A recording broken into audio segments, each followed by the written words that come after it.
तो बच्चों हम लोग ब्रेक के बाद मिले और हम लोग बात कर रहे थे मांग की कीमत लोच को प्रभावित करने वाले कारक।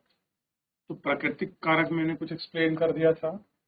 उसके बाद मैंने आपका सब्स्टिट्यूट होने के मीनिंग में आपको कंफर्म कर दिया। अब सब्स्टिट्यूट मीनिंग तक आपने लिख लिया होगा। अब इसमें तीसरा फैक्टर और बचता है जो हमको लिखना, वह है विभिन्न वस्तुओं का प्रयोग करना। क्या है?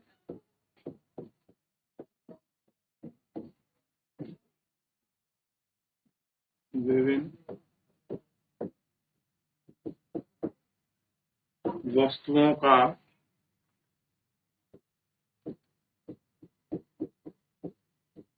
प्रयोग करना।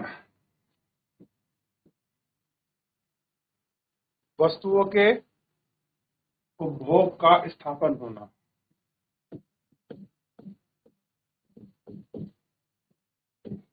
वस्तुओं के उपभोग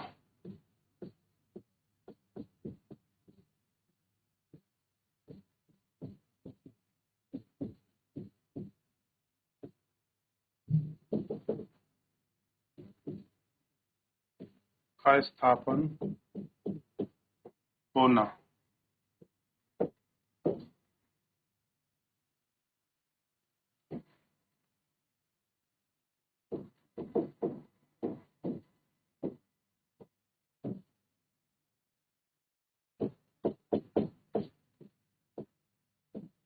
ठीक है, ये आप लिख लें तो आप मुझे बताएं, फिर आगे बढ़ेंगे। बढ़ जाए आगे। चलिए, अब मैं सोच रहा हूँ कि ये वाले ऑप्शन वाले पहले ट्राई कर लेते हैं, क्योंकि कुछ क्वेश्चन तो इसमें ऐसे हैं जो हम पढ़े लिखे हैं, काफी कुछ। तो अगर हम उनको थोड़ा सा जल्दी देख लेंगे काम और जल्दी हो जाएगा। तो इसलिए सबसे पहले अब दीर्घ वाले को मैं आपको लास्ट में कराऊंगा। ठीक है, तो सबसे पहले आप अब इसका बी सेक्शन शुरू हो गया, 2 सेक्शन। सोचिए 1.5 घंटे में वो कंप्लीट करना है और 1.5 घंटे में ये, क्योंकि टोटल टाइम कितना है? टोटल टाइम आपका 3 आवर्स है। तो उसी हिसाब से आपको ये सब कुछ लेके चलना है और उसी हिसाब से आपको करना है। क्लियर है? तो पहला, उत्पादन क्षमता में वृद्धि के लिए जो व्यय किया जाता है, ध्यान दीजिए, उत्पादन क्षमता में वृद्धि मतलब उसको बढ़ाने के लिए जो व्यय किया जाता है वो क्या कहलाता है? ये आपको क्या कहलाता है वो व्यय? तो आपको कंफर्म होना चाहिए। उसको हम कहते हैं निवेश। क्या कहते हैं? निवेश। क्या कहलाता है? निवेश। अगला क्वेश्चन पढ़िए, वस्तुओं की क्रय शक्ति में ह्रास होने का क्या अर्थ है? ह्रास का मतलब होता है डिक्रीज होना, डिक्लाइन होना। ठीक है, करें आप। हो गया। अगला देखिए, इसमें वस्तु की कीमतों में कमी का आंसर हो जाए। अगला देखिए, औसत उपभोग प्रवृत्ति। अभी पढ़ा था हमने कुछ देर पहले, लेकिन थोड़ा उससे अलग है। देखिए क्या है बच्चों, मैं कमी भी है पर इसमें वस्तुओं में वृद्धि से मतलब, ध्यान दीजिए इसका आंसर वस्तुओं में कीमत की वृद्धि, क्योंकि क्रय शक्ति में ह्रास का अर्थ हमको देखना है। क्योंकि बेसिकली क्रय शक्ति में अगर ह्रास हो रहा है यानी कि वस्तु की कीमत बढ़ रही, ना कि कम हो रही है। कीमत बढ़ेगी तो ही तो वस्तु की वैल्यू गिरेगी। तो आंसर सी होगा इसका।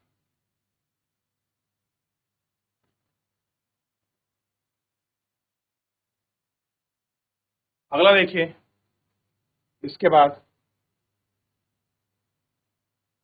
ऑप्शन नंबर क्या देखिए, और इसी के नीचे घ लिखा है उपभोग औसत, और नीचे लिखा है व्यापार संतुलन घाटे का होना यदि। ये आपको देखना है।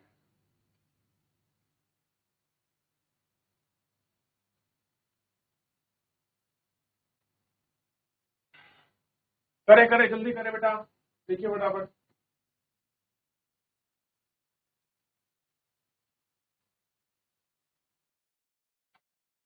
इसका आंसर ये होगा और इसका होगा आयात अधिक और निर्यात कम। आयात अधिक और निर्यात कम। अब है जिन वस्तुओं को पुनः उत्पादित प्रक्रम की क्रिया के चरण से भी गुजरना पड़ता है वो क्या कहलाते हैं? बोलिए क्या कहलाते हैं? अगला क्वेश्चन अटेम्प्ट कीजिए, सीधे वन लाइनर है, पहले आप बताइए फिर मैं इसका आंसर आपको समझाऊंगा।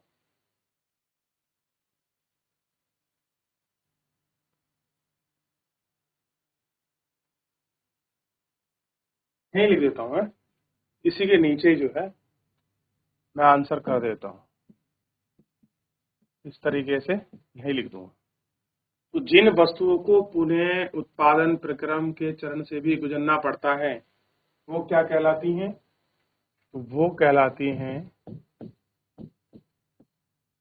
अंतिम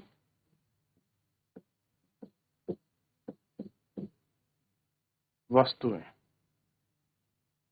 क्या कहलाती हैं? अंतिम वस्तुएं। अगला है आय के प्रति इकाई परिवर्तन के फलस्वरूप उपभोग में परिवर्तन को क्या कहते हैं?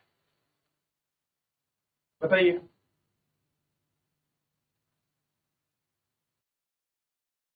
अगला देखिए, आय के में प्रति इकाई परिवर्तन के फलस्वरूप क्या कहते हैं? तो आपको कंफर्म होना चाहिए, मैंने पहले भी बताया है। तो सीमांत उपभोग प्रवृत्ति, यहां लिख देता हूं नए पेज पे। क्वेश्चन नंबर 18 का जो आंसर है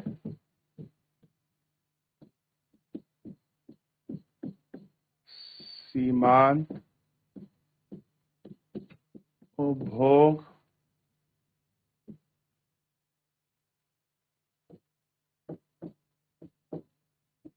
प्रवृत्ति, याद रहेगा क्या बोलते हैं? सीमांत उद्योग प्रवृत्ति, मार्जिनल प्राइस कॉस्ट, एमपीसी। ठीक है, ध्यान रहेगा एमपीसी। अगला है सेटेरिस परविस का मतलब क्या है? तो इसका मतलब ध्यान रखिए, जल्दी बताइए। पहले तो ये शाब्दिक अर्थ है, इस शाब्दिक अर्थ का ही मीनिंग बताना है। तो इसे लिख सकते हैं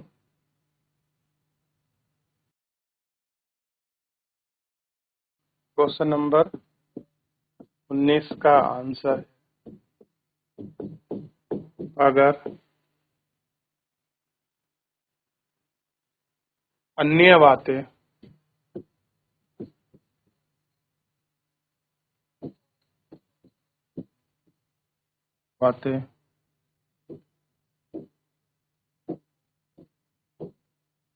पूर्ववत रहे,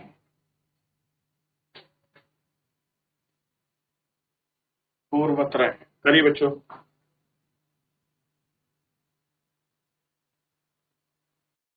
अगला देखिए,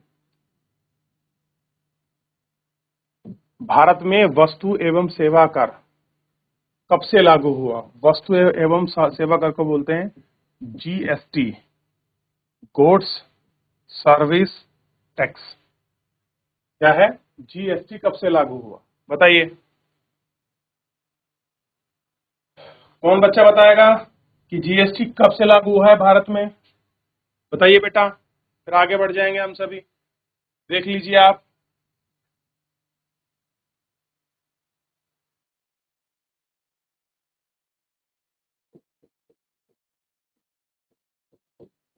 भारत में वस्तु एवं सेवा कर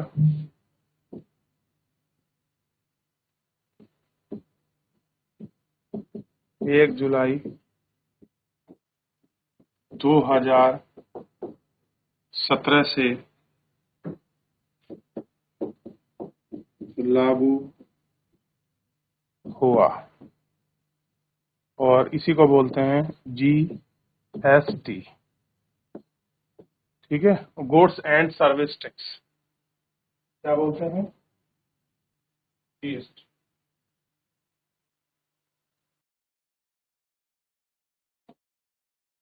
हो गया। चलिए, अब इतने वन लाइनर थे, शायद मैंने सारे करा दिए। अब थोड़ा सा जो है आगे हम लोग इसमें देख लेते हैं। एक क्वेश्चन और है, वस्तु विनिमय प्रणाली से क्या कमियां हैं, क्या लाभ है, इसको थोड़ा सा देख लेता हूँ। बड़ा आसान क्वेश्चन है, चलिए फिर भी मेरी कोशिश है कि मैं इसे करा दूं। ठीक है, क्योंकि अंतिम है ये क्वेश्चन, तो लिखा देता हूँ।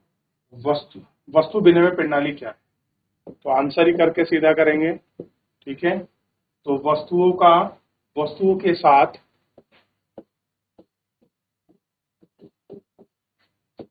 वस्तुओं का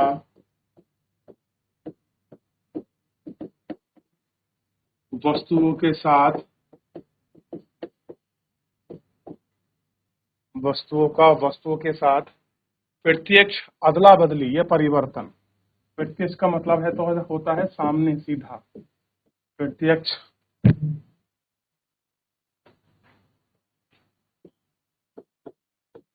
अदला बदली की प्रणाली को वस्तु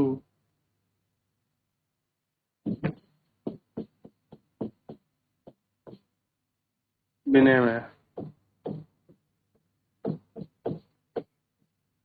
कहा जाता है। ठीक है,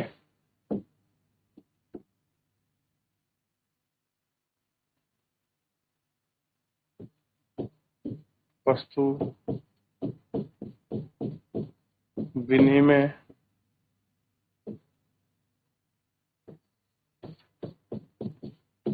प्रणाली की कमी। नंबर 1, दोहरे संयोग का अभाव।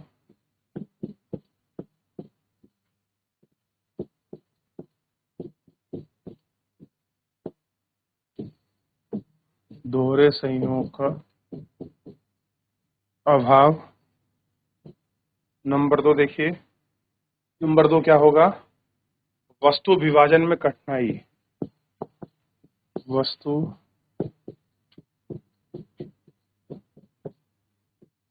विभाजन में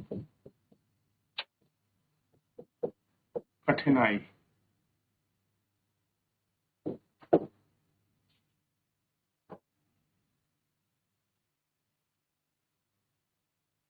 ठीक है, इतना ही हम लोग देख लेते हैं आज के लिए और कर लेते हैं।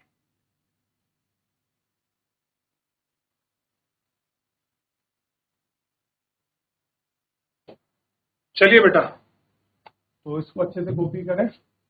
तो पहला पार्ट थोड़ा टफ होता है, सेकंड थोड़ा आसान होता है। बस चीजें अगर आपकी क्लियरिटी है, यकीन मानिए चीजें बड़ी आसान हो जाती हैं।